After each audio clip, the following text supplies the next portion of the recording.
Coach, we talked to you right after the game, but you've had a chance to let it sink in and go over the film a little more. What do you come away with from that game? Well, I think it was similar to the week before in the fact that we played extremely well on defense at portions of the game. The difference was we made plays on defense this week, both on the pass rush with 5 sacks and the interceptions, the turnovers, 3 interceptions, and also the 5-6 pass breakups. So we made plays a week later, which was important because they obviously did some things throwing the football that caused us a few problems, and we didn't really give up any big plays. We blew one coverage that resulted in 7 points for them in the first quarter there, but other than that, we played fairly solid. We did have some assignment breakdowns, but most of the time we kept the ball in front of us and made them play a long field at all times. So I think that there was a lot of good things that came about on the defensive side. Offensively, to be honest with you, I really feel with a couple of fundamental mistakes up front in the offensive line, we probably could have scored points every single time we had the ball. And I think that's a good combination of coaching and playing, and for the most part we played very, very efficiently. And once again, Andre Broaddus managed the game extremely well. But all those guys be the first guys to say it. If we're throwing the ball down the field for completions more than 20 and 25 yards, you got to give some credit to the guys up front. They did a good job. So I think it was a combination of things. I think we played better on our special teams, except for the guy that I've said all along needs to be more consistent. And at some point in time, hopefully he will be. But other than that, I thought we played much, much better on the special teams part of the game. As far as injuries, Deontay had a sling. Just kind of update some Munoz with ice on his knee. Yeah, I would say that Deontay's out for a couple of weeks. We hope to get him back after the bye week. I think Art Munoz will play this week, and I think Maurice McClure will play this week. So we actually will be healthier maybe than we were a week ago as that game progressed. But we'll have to wait and see how they all do. We got to make some final decisions after Wednesday's practice.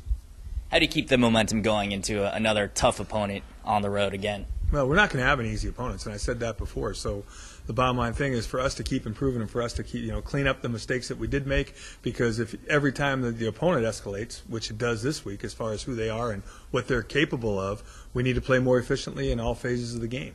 And if we do that, then some very good things can still happen for us. I think this is an excellent football team we're playing. I mean, I've talked to the Fresno State guys. I've talked to some Army guys. I mean, these guys are good. They're legitimate athletically. They're big. They're strong. They're extremely physical on the offensive line.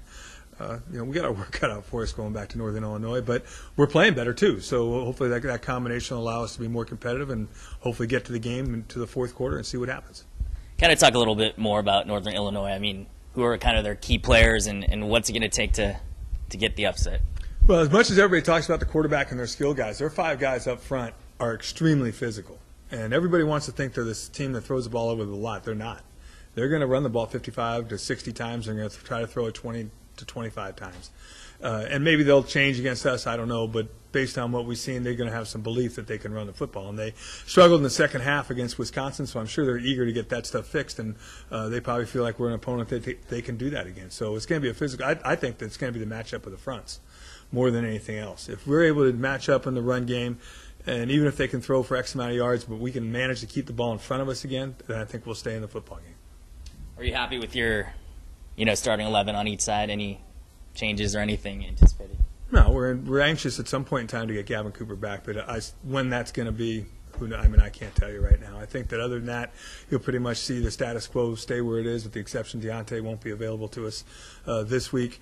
We play 5 or 6 wide receivers all the time anyway, and we really play 4 or 5 slots anyway. So, I mean, in reality, we're trying to keep guys as fresh as we possibly can, and I think that what you see really right now is probably what you're going to get. Statistically wise, Mark Rogers on carries isn't getting those big numbers like he did a couple times last year. Any reason for that, or there's keying in on him more, or what would you say? Well, I think he's a guy that's got a little bit of a target on his chest. I think people are afraid of his speed to the perimeter part of the field, and he had some opportunities and things like that. But we are being pretty diverse with the football right now. A lot of guys are getting their hands on the football, which at some point in time makes it tougher to defend. And do we want Mark to be more productive? We do.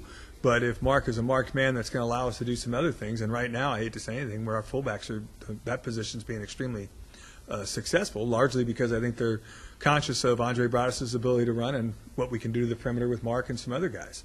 So that's helping us too. So we want to be able to manufacture some ways to get him the football, but we're not going to force the issue. I thought we did a good job the other day of doing what we did. We did enough of Mark to make sure they still continue to defend him, which I think did open up some other things. Talk about Jake. I mean, you mentioned the fullback position. He's put up some big numbers, especially the last couple of weeks. Talk about his level of play and what that's added to your game as well. Well, Jake's been a great player here for a lot of years, and he's going to continue, hopefully, to be a great player for the next 8 weeks. And we need him to be. But he may all of a sudden have the target on his chest pretty soon, too, the way he's playing. But, I mean, again, I got to go back to those 5 guys up front and also to our slots. In the inside run game, I think they're doing a great job, and I think they deserve a lot of the credit. I mean, there's times that Jake really isn't getting hit until 3-4 yards down the field, and at 235 pounds, that turns 4-yard gains into 7-yard, 8-yard gains, and sometimes more. So I think the offensive line's doing a great job, and obviously Jake's experience at the position, his eyes, his vision, his feel for the position, all those things are a great asset. Hi, Coach. In terms of motivating the guys, I mean, is a week like this against a decided favorite, is it easier or harder as a coach? I think, going into last week after a tough loss, which, a lot of people say it might have been one-sided or not one-sided, I thought we played extremely well for a large portion against Montana in a very emotional game. So, to be honest with you, I was concerned coming home. And I think we have a mature football team, and I think they handled the emotions of being home very well, and that's what I expect playing Northern Illinois at FBS school this week. I think our guys are mature enough to where they can handle it and understand, we won a football game, and we want to win a lot more of them, so let's get back to work this week. We know you need probably all the breaks you can get, but, I mean, obviously they're coming off a 42-point loss to Wisconsin. I mean, how tough is that knowing that they're going to be hitting the field and hoping to take out their frustrations on you guys? Yeah, I think I said, the first half of the game, if you watch the first half of the game, they played extremely well against Wisconsin. They did physically. They matched up well with them. In the second half, Wisconsin kind of took over in lots of different ways as the game. In Wisconsin, there's some people that think Wisconsin can win the national championship this year. So you're talking about a great football team. The week before, they lose on the last play of the game to Kansas.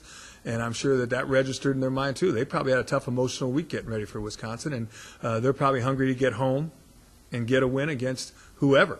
And, I think that, like I said before, I would assume that they're going to get their run game, try to get it revved up again. And I also believe that, they've already played a triple option team. So, that advantage that we normally have probably isn't as prevalent as it might be because they've played Army already, and that game was 49-6 at the end of the third quarter. So we have our work cut out for us this week. There's no question. I was going to ask you that. My next question, the Army game. Have you been able to see that game and use that game hopefully to an advantage?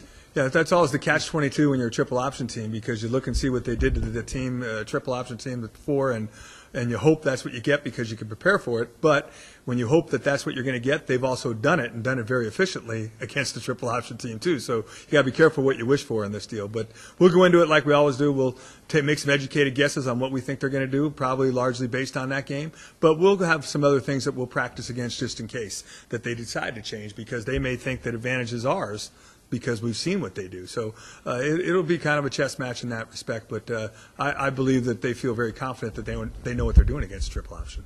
And just overall, I mean, how do you keep the guys believing that, you can hang with these guys and hopefully beat them? I mean, how tough is that knowing that, again, this is probably as good an opponent as we've seen you play since you've been here at Cal Poly? Yeah, I mean, I really think, if you look at this in my time, if you go back in the history of Cal Poly even, I think you're going to go back and see that, for the most part, we've competed. We played Ohio University a couple years ago, and they went to a bowl game, and we played them very well back there. I mean, we weren't out of it until the fourth quarter. We lost 27-7 or 27-10, something like that. And I think even Fresno last year, going in at halftime, having a great momentum and a great opportunity. Even San Diego State, it's 21-14, and we give up a late touchdown, and then don't get going in the second half. And they're 3-0. Our bet is our players are going to go there to compete. And that's all that I ask them to do, whether it's South Dakota State, Northern Illinois, compete. Because by competing and playing to your best of your ability, you give yourself each and every week an opportunity to succeed. And getting back to the last game, I asked you last Monday about no turnovers, no sacks, the first couple games. You guys did that. I mean, how pleased were you that the defense was able to really put up an outstanding effort, only allowed 14 points, and really wreaked havoc all night long? Yeah, I really think, again, in the game of football, a lot of times it starts up front. And not only did we dominate the line of scrimmage in the run game, we dominated it in the pass game too. I think that he was comfortable there, but as the field squished down, he wasn't as comfortable. And he made some mistakes on long downs. I mean, they were 5 out of 14 on third down. That's a marked difference between what Montana was a week ago. It's a team that beat Southern Utah and a team that has high aspirations themselves. So I thought defensively up front, we caused them some problems and allowed probably our secondary to go make some plays. And Asa having the pass breakups plus the interception for a touchdown, Bijan Samudi. 80% of our plays in the last 2 weeks, if we drove them on the board, that's what they would look like. It's the 20% we still have to fix. And fortunately, this week, past week, we were able to make some plays which made up for any deficiencies that we did show. But we're still playing at a fairly high level of efficiency on defense. We can play better, to be honest with you. Now, whether that's this week or not will remain to be seen because the opponent's probably a better opponent. And offensively, I mean, you're complimentary and rightfully so of Andre. I mean, it seems like he's starting to click on all cylinders and be the quarterback we thought he would be. I mean, having the opportunity, I've seen Andre play since he was a freshman in high school. I mean, to see Andre, play 4 times last year and watch him really play on game day, you get the feeling that he's got some special gifts. And I think what I said last week, he throws the ball a lot better than people think he can. I mean, you go watch him throw at practice and you go, well, I don't know. I do. And I watch on game day, that ball's got a little different spin to it on game day. And, he had an excellent day. He threw the ball to the right guys. He made plays with his feet again. He's tough to defend. And I think on top of that, he's got, there's some of the guys that have to be vocal leaders, and there's some guys that are excellent quiet leaders. Andre leads by how he performs and how he handles himself. If you look at him out there, he's just kind of doing his thing. It's not like he has to be a big rah-rah guy. He does what he's supposed to do, and he's doing it very well, and he's a very good athlete. So I think that combination is well respected by his teammates.